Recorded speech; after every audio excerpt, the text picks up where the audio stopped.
Hello everyone, welcome to week 5 again. I apologize for the lateness of this video. I appreciate your patience.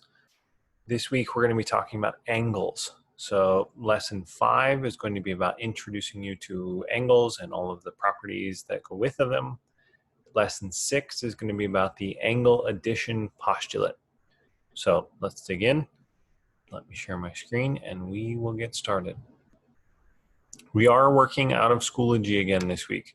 So you need to go to Schoology, sign in, and we are in 1.3, which is working with angles.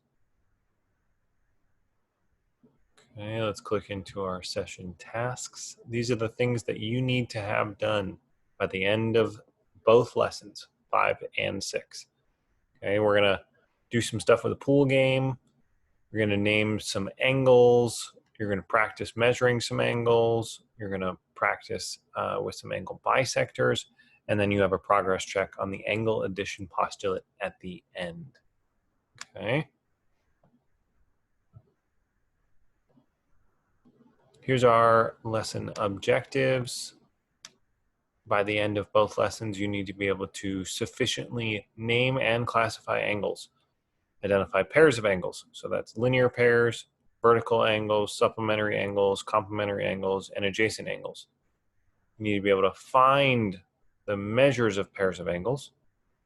You need to be able to use the angle addition postulate to find the measures of angle, to find the measurements of angles. Talk about all of those things in these lessons. Here we go. Oops. Okay, important questions for the lessons. How are angles named? This can be really specific and really important. What are the different types of angles? You should know some of those already from your previous math days. How can the idea of congruency be used outside of mathematics? And how does the angle addition postulate work for finding angle measurements? Keep those questions in your mind as you go through these lessons.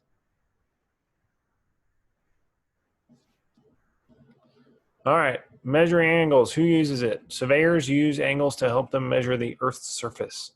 So I got my bachelor's degree in civil engineering. I've actually used one of these machines. They're actually really cool. They can measure really, really far distances and see how the Earth is level, how it's changing, all of those kinds of things. So surveyors make the land flat for a building. They're all kinds of really important when you're doing construction.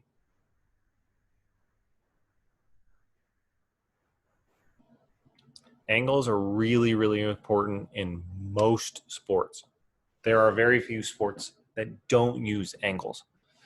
So angles are not only important in geometry, but they also play an important role in almost every sport. For example, at the angle at which a soccer ball is kicked into a goal could be the difference between a World Cup championship and going home with nothing. In the NBA, championships could be determined based on a single angle of which the defender is being forced, or the defender is forcing the ball to the sideline. Go to the link right here, and there's a pool game there for you to play. And if you play this pool game, you'll figure out real quickly the importance of angles. So I've got the pool game for you here. It is going to ask you to turn on flash. Hopefully you have that all figured out. If not, it walks you through it. But if I start this game, the objective is to knock all the red balls into the pockets. I'm going to use my mouse to aim and control how hard I hit the cue ball and use geometry and angles to plan my shots. Hopefully a lot of you have played pool before, but you can put the ball anywhere you like. And then you just aim where you want to go. So I'm going to go for this one here. And you can already see angles developing. There's an angle right here between the ball and where it's going to go. So I think I'm going to aim just like that. Uh-oh, it moved, but that's all right. Now I have to determine how hard I want to hit it. So I'm going to go with that. Oh, I made it in the other hole. That was lucky. Hopefully you can figure out your angles better. Now, one thing that I know that's real popular with you young ones is a phone game called, what is it called? Game Pigeon. Looks just like this. It's an app on your messages on iPhone, and you can play pool games. If you don't want to play the pool game that I just showed you, go play one of these. You do have to do one or the other. So what you are going to do is you can see, based on the game that I was just playing, that it keeps track of your score down here at the bottom and your consecutive pockets. You can play a few games if you want. You can just play one. I don't care. But take a picture of this and submit it to Google Classroom. Take a picture of your final score. Again, if you don't want to play this, take a picture of your Game Pigeon game that you played with your friend and submit that instead. I would want you to play one of the tool pool games, but I don't care which. Okay? Have some fun with some angles. This is in the way, and I don't know where to put it. Let's go there. Let's see if that works. Okay. On to the next one. Oops, too many. Next thing you're going to do is practice naming angles. Oops, that's not the next thing you're going to do. Next thing you're going to do is some notes. So grab your math notebook, add this to your notes. This gives you a detailed description of angles and the pieces of them. So the angle is the thing between the two rays. The vertex is the point at the end. Okay, add these to your notes. Add these to your notes. Oh no, the pictures aren't there. I didn't realize those pictures aren't there. So let me draw it for you then. And I will fix them later. Sorry, please hold. You gotta find my marker. I don't know where my marker went. Oh, here it is. Okay, so it says there are two options for naming angles using only the vertex, angle B, or ABC or CBA. So I'm guessing that picture actually looked like this, where you've got A, B, and C, just like that, A, B, and C. So if there's only one angle, so in this case, there's only one angle, you could call it angle B. I want you to avoid that as much as possible. Get in the habit of using the three letters, practicing it. So when you're using this, you got to go in order. A, B, C, or C, B, A. In either case, the vertex is in the middle. Okay? Vertex is always in the middle. So just showed you that picture. You can add that to your notes. Hopefully by the time you're actually watching this video, I will actually have a picture there for you. But let's keep going. Okay. Next thing says, you may be thinking, why should I use three letters when I can use just one?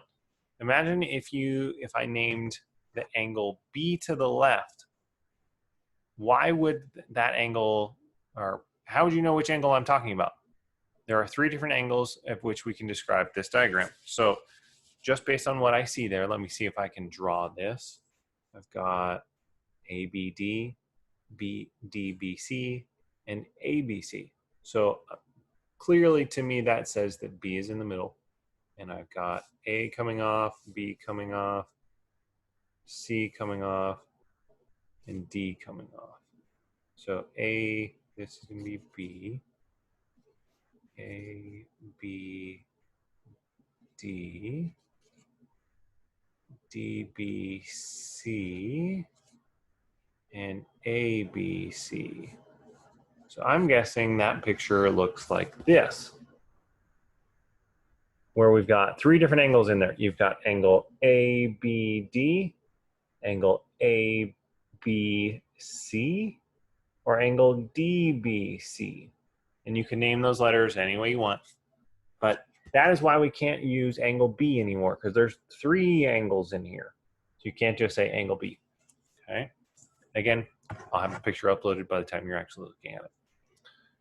Now, there's a video here for you to watch about even more explanations of angles. It uses colors and pictures. Watch this, pause the video, go watch that.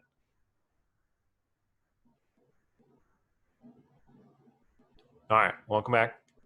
Hopefully that helped give a little bit more of an explanation on how to name angles. Okay, next thing you're going to do is practice it. So when you get here and you click on this link, it's going to take you to a page called IXL. Now, IXL is going to allow you to practice some of this. There's a very specific thing that you need to know about IXL, though. Only get 10 questions per day. That's it. Okay? Now, in the series of these two units, these two lessons, lesson 5 and lesson 6, there are 2 IXL practices. So I would be careful. I, with this problem, wouldn't do more than 5 so that you can spend your other 5 practices on the other IXL. So be careful. Or you could do them between 2 separate days. You could do 10 practices on this one today and 10 practices on the next lesson tomorrow. But you only get 10. So be careful. Don't use them all up, or use them wisely. Okay? I was practicing and playing around with this, and I'm stuck now. So it's saying that I can't type in this anymore because I have to become a member. Don't do that. Don't worry about that. It's just practice. Just use your practice wisely. Okay?